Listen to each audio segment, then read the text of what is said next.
पशुपति व्रत कैसे करें, संपूर्ण विधि और कब करें उद्यापन, क्या खाएं, शाम की पूजा कैसे करेंगे, आपकी थाली में क्या क्या होगा, संपूर्ण जानकारी इस वीडियो में आपको मिलेगा। तो वीडियो के अंत तक बने रहिए। पशुपतिनाथ व्रत भगवान शिव को प्रसन्न करने का सबसे बड़ा व्रत है।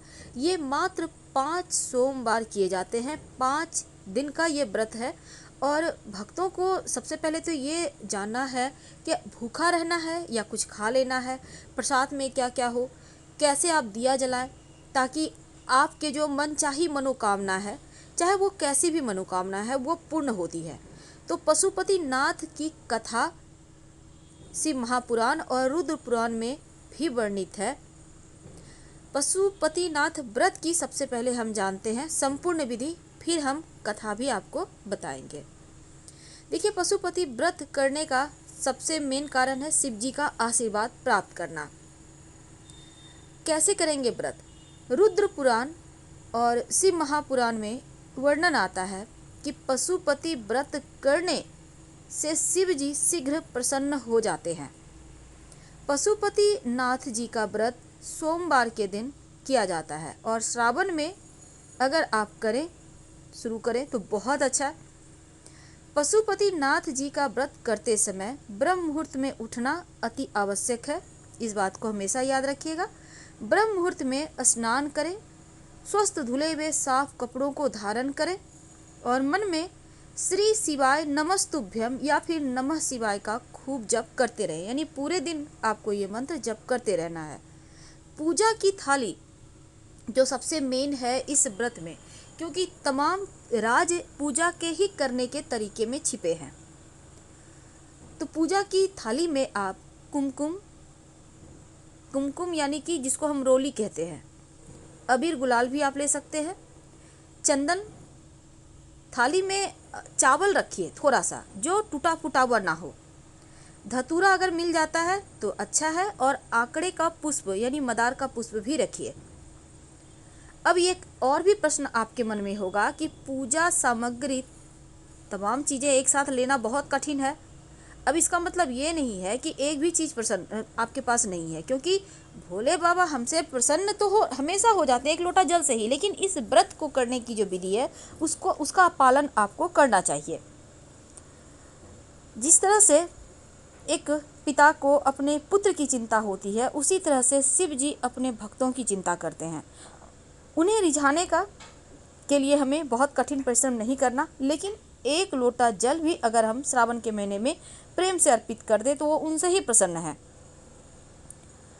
अब देखिए, हाँ, तो हम बात कर रहे थे पूजन की सामग्री क्या क्या होगा और कैसे करेंगे पूजा।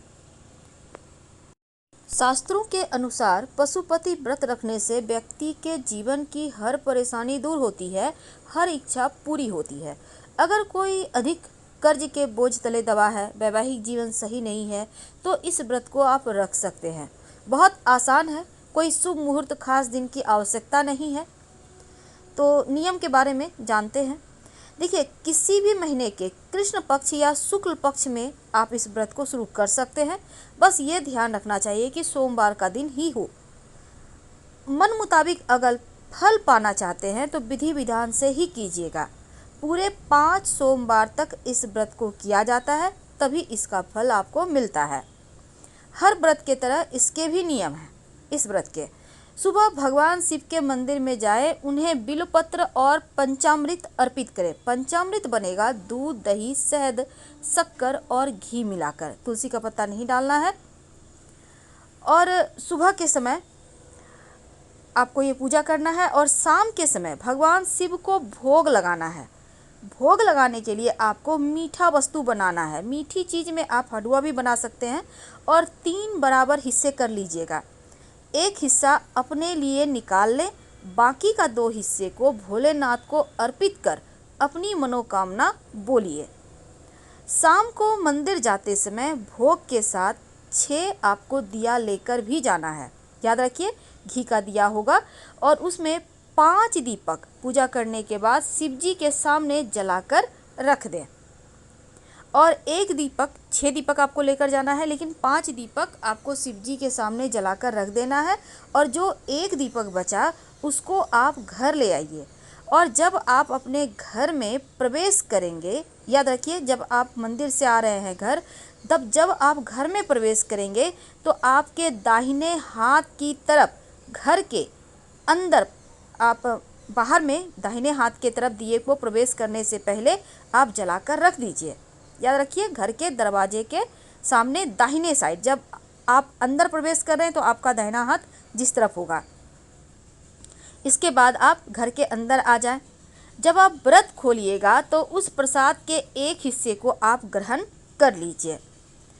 व्रत को लगातार 5 सोमवार तक किया जाता है और इसके बाद जो 4 सोमवार के बाद 5वें सोमवार को पूजा के बाद अपनी मनोकामनाओं को ध्यान में रखते हुए महादेव को एक नारियल चढ़ाइएगा। जब 5वां सोमवार आएगा, याद रखिए शिव जी को 108 बिल्वपत्र या 108 चावल यानी अक्षत के दाने ध्यान से चुन के रख लीजिएगा, बिना टूटा फूटा हुआ अर्पित कर दें। और छठे सोमवार तक आपकी हर इच्छा पूरी हो जाएगी। नमः शिवाय, नमो नीलकंठाय, ओम पार्वती पते नमः, या फिर आप जो भी आपको समझ में आए उस मंत्र का जप कर सकते हैं। अब हम थोड़ा और विस्तार से आपको बताएंगे।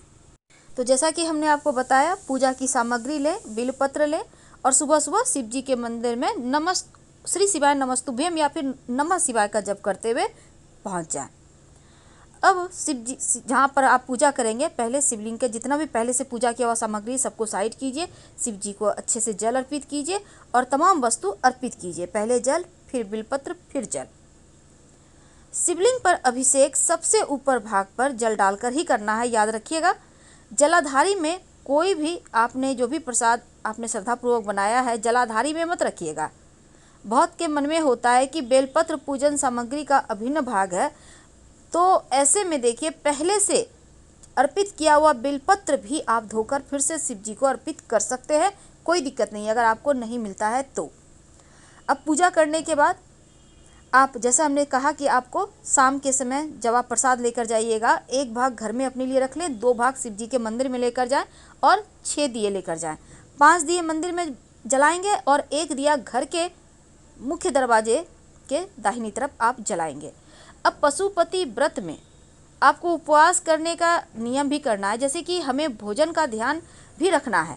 सुबह सुबह आप फलाहार ले सकते हैं और शाम को आप भोजन ग्रहण, जो आपने प्रसाद है उसको खा सकते हैं। भोजन के पूर्व उसे प्रसाद का वह भाग लेना चाहिए जो घर में आप लाए थे, और इसमें आप अन्य लोगों को भी अपने घर में उस प्रसाद को दे सकते हैं। बस ये ध्यान रखना है कि शिव जी को पंचामृत जरूर अर्पित करना है और 5 दिया जरूर अर्पित करना है। इच्छाएं बोलना है। कितने दिन रखेंगे व्रत? देखिए कम से कम 5 सोमवार तक इस व्रत को रखना है और इस 5 सोमवार से अधिक आपको व्रत नहीं रखना है, याद रखिएगा। सफलतापूर्वक 5 व्रत कर लीजिए और जो छठा सोमवार है, भक्तों को उद्यापन करने की विधि आरंभ इस दिन करनी है। उद्यापन के दिन आप ब्रह्म मुहूर्त में स्नान कर लें। पूजा की थाली जो तैयार करके रखें। थाली में 108 वस्तु रखिए, मूंग के दाने या चावल के दाने या मखाने, याद रखिए 108 की संख्या में तीनों में से कोई भी एक चीज़ रखना है। इसके बाद आप सुबह से शाम तक पशुपति जी के व्रत का पूजा करें और दक्षिणा में 11 रुपये जरूर रखिएगा, याद रखिए। प्रसाद ज़्यादा बनाइएगा इस दिन ताकि सबको आप बांट सकें। अब मान लेते हैं कुछ विषम परिस्थिति में सोमवार का व्रत रख रहे हैं, पशुपति व्रत रख रहे हैं, तो आपको बाधाएं आ रही है, तब इस व्रत को अगले सोमवार पर आप कर सकते हैं, कोई दिक्कत नहीं है। जैसे कि महिलाएं हैं तो उनका पीरियड का टाइम होता है, तो आप मान लेते हैं 2 किए हैं तो तीसरा नहीं कर पाए, तो चौथे में आप तीसरे की गिनती करके कर सकते हैं। सबसे बड़ा है मन में किसी भी तरह का लोभ, लालच, ईर्ष्या जैसी चीज़ें मत लाइएगा जब आप व्रत रखते हैं, और प्रेममय हो जाइए तो शिव जी जल्दी प्रसन्न होते हैं। शिवलिंग पर जल जब अर्पित कीजिएगा, उसके बाद पूजा पाठ करके आरती जरूर करें, और आरती आप करने के बाद जैसे कि आपने पूजा पाठ कर लिया, आपकी कामना पूर्ण हो गई, तो लोगों को भी बताएं कि आप पशुपति व्रत आप कीजिए, क्योंकि जितने लोग आपके कहने के बात करेंगे आपको भी उनके पुण्य का फल मिलेगा। पशुपति नाथ जी का जब आप व्रत करेंगे तो इसकी कथा भी सुनने का विधान है। शिव महापुराण और रुद्र पुराण में कई बार वर्णन आता है। जो भक्त पशुपति जी का व्रत कथा श्रवण करता है, व्रत करता है, श्रवण मात्र से उसके सारे पापों का अंत हो जाता है, असीम आनंद की प्राप्ति होती है। और कथा में एक और चीज़ है कि एक समय की बात है जब शिव चिंकारा का रूप धारण कर निद्रा ध्यान में मग्न थे। उसी वक्त देवी देवताओं पर भारी विपत्ति आन पड़ी और दानवों और राक्षसों ने तीनों लोक में स्वर्ग में त्राही त्राही मचा दी। तब देवताओं को भी यह स्मरण था इस समस्या का निदान केवल शिवजी कर सकते हैं, इसलिए शिवजी को वाराणसी वापस ले जाने के प्रयत्न करने के लिए शिव के पास गए। लेकिन जब शिवजी ने सभी देवी देवताओं को उनकी ओर आते देखा तो शिव नदी में छलांग लगा देते हैं और छलांग इतनी तीव्र थी कि उनके सिंह के 4 टुकड़े हो गए। इसके पश्चात भगवान पशुपति चतुर्मुख लिंग के रूप में प्रकट हुए और तभी से पशुपति जी की व्रत पूजा करने का विधान शुरू हो गया। हम आपसे विदा लेते हैं। जानकारी अच्छी लगे तब लाइक कर सब्सक्राइब करें, अपनों से शेयर करें, कमेंट करें। धन्यवाद। हम फिर मिलेंगे।